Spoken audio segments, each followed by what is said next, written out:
The first time I listened to Getting Killed by Geese, I didn't really know what to think of it. I thought it was okay, but I was disappointed that they had sort of traded away the catchiness and the punchiness of their previous album, 3D Country. And at least on the first couple of listens, I didn't really understand what exactly they had replaced it with.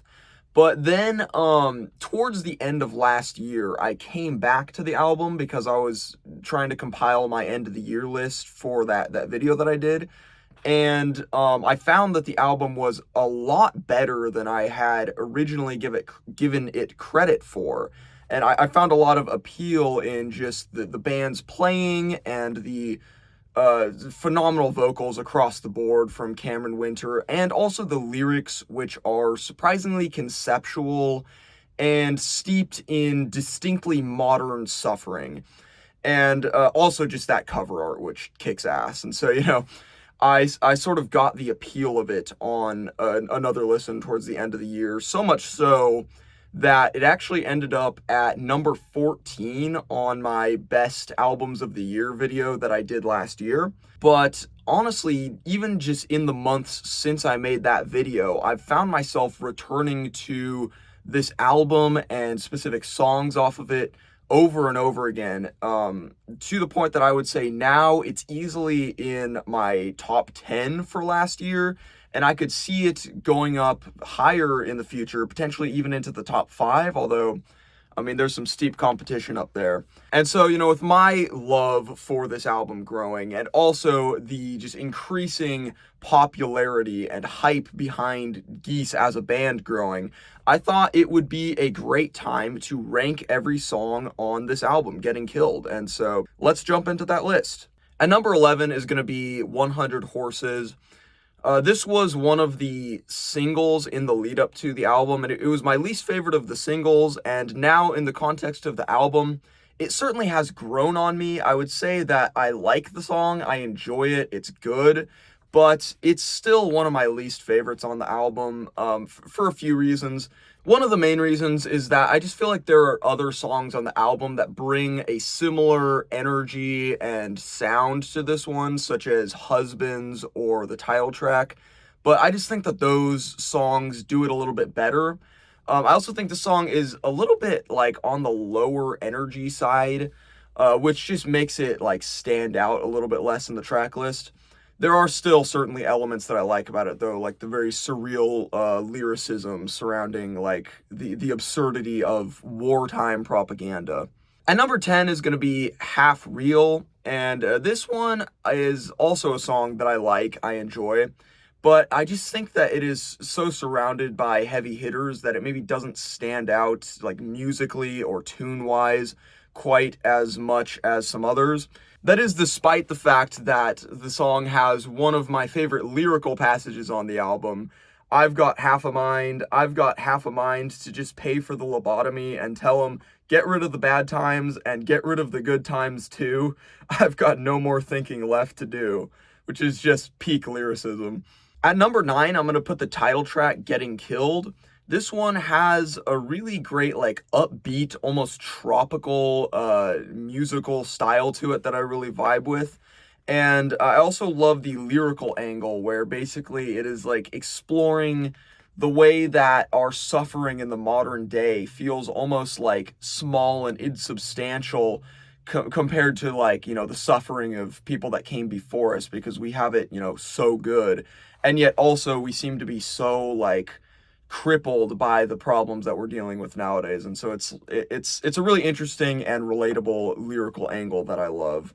At number 8 is going to be Husbands. This was a song that initially I was not a big fan of. I would have said it was easily my least favorite on the album. But over time, the plodding drums and the tune have really grown on me, and I also really appreciate Cameron's lyrics here that are sort of like illuminating his thinking and his relationship with his own songwriting. At number 7 is going to be Cobra. This one has one of the catchiest tunes on the album. It's one that I just find playing in my head, living there rent-free oftentimes when I think of this album. And I also just love the really sweet guitars and melodies and the lyrics that are sort of discussing like love ending, a relationship ending, but from a much more mentally stable standpoint than we get a little bit later on the album. At number 6 is going to be Islands of Men, and this one is a real standout, especially for its lyrics, which have been interpreted often to be about the experience of Emily, the band's guitarist, of being transgender, which I think is a very valid interpretation. And if you like read the lyrics, it's clearly there. But I also think there is a dual interpretation that fits more in line with the sort of narrative of the album, which is basically about like a modern man discovering like the evils of the world around him, discovering how fucked the system that he's living in is, and sort of wanting to change that system and make a positive difference in the world, but realizing that he has to change himself in order to change the world. And that, of course, is easier said than done. And I think in the context of that sort of narrative that goes throughout this album, there is an interpretation of this song that actually fits very perfectly into that, where this is basically a song about the male loneliness epidemic that we are currently going through in the Western world. And I'll just say that there are a few lines on this song that hit uncomfortably close to home for that reason. Also, this song is a standout because of its wonderful hypnotic groove that I just immediately lock into at the beginning of the song, and it's so good that after like the main portion of the song has ended, we get like another extra minute added onto the song to just enjoy this groove, which I think is entirely warranted because of just how good it is. At number 5 is going to be Trinidad, and I think this is just an amazing opener to the album with its noisy, dark, revolutionary vibe. I love the melodic verses and the very that give way to these chaotic choruses or hook sections where Cameron is just screaming, "There's a bomb in my car," which is hilarious. In terms of like the narrative of the album, I sort of interpret this as being like the last song chronologically that has sort of been put first on the album as sort of like a preview of where things are going. This is basically the point on the album where this character that Cameron is playing sort of gives up on even trying to fix himself and just basically goes, "All right, fuck the world. I'm gonna go blow up the White House or whatever." And yeah, it's pretty cool. It's a pretty cool song for that reason. At number 4 is going to be Bow Down, and despite this being one of my favorites, it's one of the ones that I have less to say about. It stands out for having one of the most like intense, energetic performances on the album, especially towards the end. But, other than that, I don't really have all that much to say about the song besides that it just kicks ass and it's one of my favorites. At number 3 is going to be Taxes, and this one was a lead single for a reason because it is just great.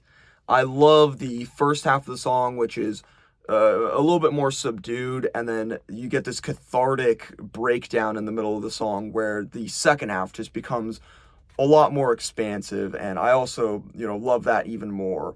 I also just think the lyrics on this one sum up the themes and the narrative of this album really beautifully. At number 2 is going to be Long Island City, Here I Come.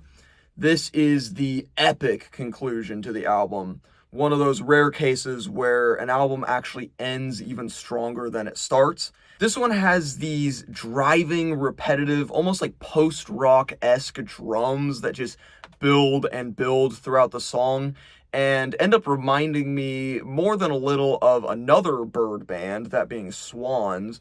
This song also features some of the most unhinged songwriting in the Geese catalog, which is definitely saying something.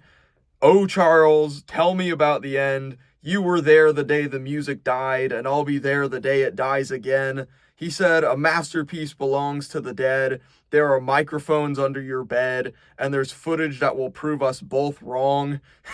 Can't you see, like Joshua kicked the king out of Jericho? I'm about to kick your ass up and down this street. Like, more of this, please. But at number one, a song that has grown to be my favorite on this album is going to be Cocaine, or Owl Pays Due Cocaine. This one is a great song with its profoundly bittersweet chord progression and its devastating lyrics and its style, which just perfectly walks the line between feeling like something classic, something that you've heard before, but also feeling like something fresh and new that you haven't heard before.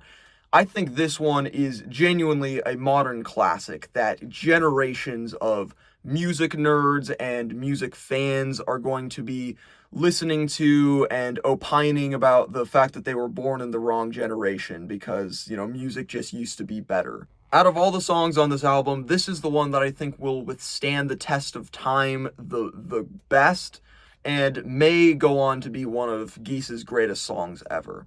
And that'll do it for this ranking. This is a very solid album that I very much love and I recommend you check out. If you disagree with my ranking, feel free to tell me in the comments. I'm always glad to hear from you guys. And with that said, thanks for watching.